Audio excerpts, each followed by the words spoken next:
tem um detalhe aqui, ó, a Força-Tarefa do Ministério Público da Polícia Civil do Rio de Janeiro prendeu, nesta terça-feira, 5 suspeitos de integrar uma milícia que age em grilagem de terras.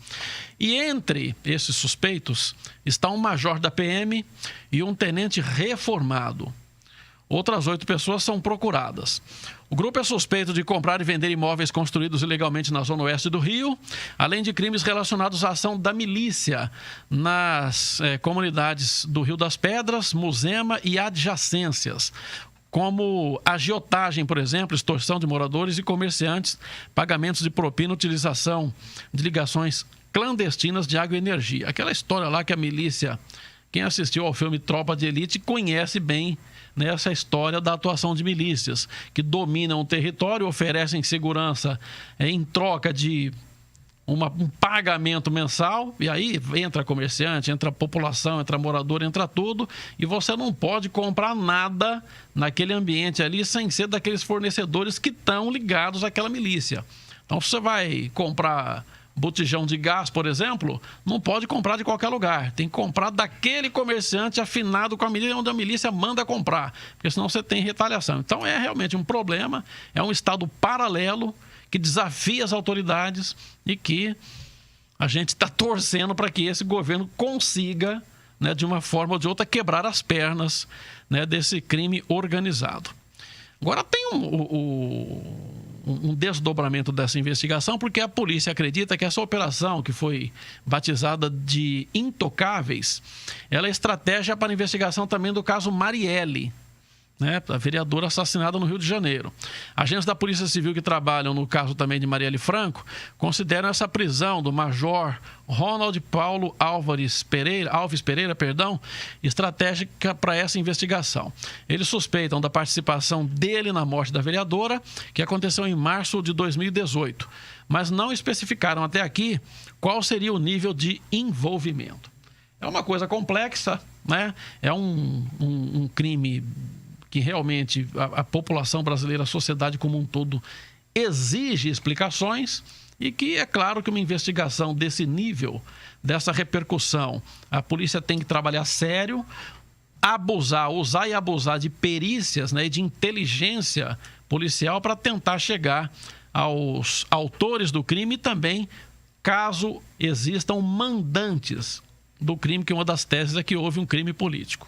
Exato. E a outra notícia, né, envolvendo esse caso é que a mãe de um dos denunciados, do ex-capitão Adriano Magalhães da Nóbrega, ela trabalhou no gabinete do Flávio Bolsonaro quando ele era deputado estadual. Até o Flávio Bolsonaro já divulgou também uma nota nas redes sociais sobre isso.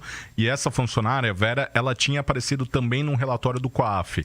E aí ele escreveu o seguinte: continua a ser vítima de uma campanha difamatória com o objetivo de atingir o governo de Jair Bolsonaro. A funcionária que aparece no relatório do COAF foi contratada por indicação do ex-assessor Fabrício Queiroz, que era quem supervisionava seu trabalho, e ele diz que não pode ser responsabilizado por atos que desconhece, só agora revelados com informações desse órgão. Ele ainda fala que tem sido enfático para que tudo seja apurado e os responsáveis sejam julgados na forma da lei. E quanto ao parentesco da funcionária, que é mãe do foragido, já condenado pela Justiça, ele reafirma que é mais uma ilação irresponsável daqueles que pretendem o difamar. E quanto à homenagem também prestadas a militares, ele diz que sempre atuou na defesa de agentes de segurança pública e já concedeu centenas de outras homenagens. Então fica aí, realmente, né, Sena, a gente tem que ir muito devagar com o Andor nesse momento, né? Não dá para tentar fazer alguma ilação mesmo irresponsável entre a morte da Marielle e o Flávio Bolsonaro, né? Vamos bem com calma nesse caso, que não tem nem, às vezes é complicado, né, para ele saber o envolvimento da mãe, né, de uma funcionária ser mãe de um criminoso.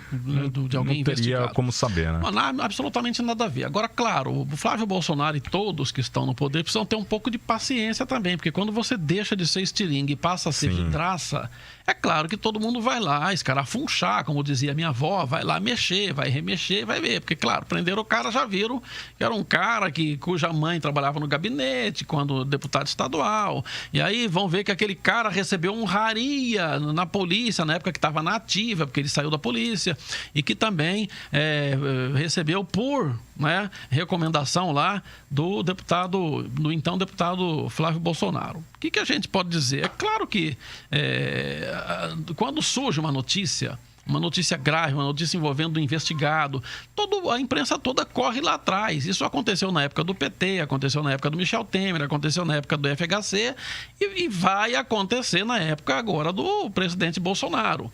É que quando a pessoa está na situação, ele acha que todo mundo é inimigo, né? O PT fazia isso. O PT, toda vez que saiu uma reportagem negativa, vamos dizer assim, ao governo, era mídia golpista, era não sei o que das elites. Então, vamos ter mais paciência.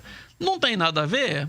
A investigação vai mostrar que não tem nada a ver. Com relação à honraria, o Flávio Bolsonaro tem razão. Dá para falar isso de cátedra. Porque o que acontece? Às vezes o militar presta um serviço lá enquanto está na ativa, realiza um bom trabalho, tem uma ficha corrida importante e recebe por alguma razão a medalha de bravura da própria corporação, ou é homenageado na Assembleia Legislativa por qualquer razão.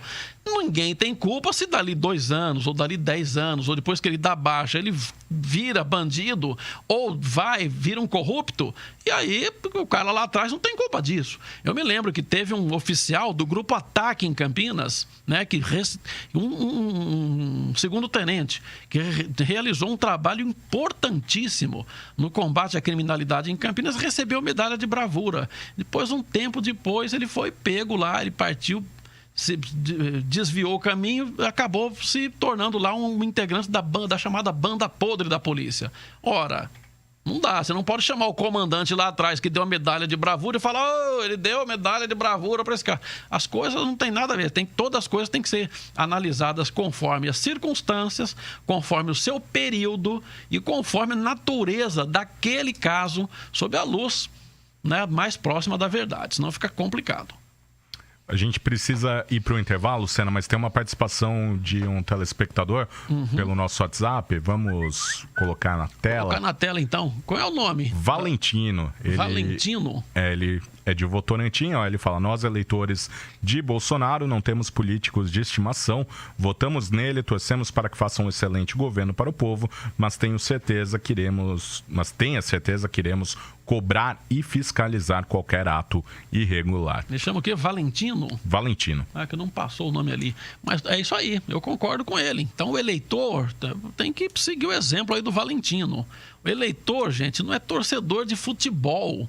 Ele elege botando fé que o cara público lá, o autor lá, o governador, o prefeito, o presidente, o deputado, seja lá quem for que vai ocupar o cargo público, cumpra pelo menos as promessas de campanha. E aí, se não cumprir, tem que cobrar.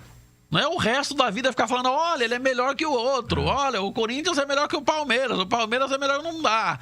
Não é futebol. Ô, Sena, e além de fiscalizar e cobrar o presidente, o governador, o prefeito, né, os cargos do executivo, a gente tem que aprender também a monitorar, cobrar e fiscalizar os nossos legisladores, né, os deputados estaduais, deputados federais e vereadores. A gente tem que ficar também em cima, sempre lembrar em quem votou e ficar em cima deles, vendo o que eles estão fazendo, se eles estão votando conforme a sua opinião, né, conforme você acreditava que ele iria exercer esse papel no Congresso ou na Câmara. Então, ficar sempre pressionando os vereadores.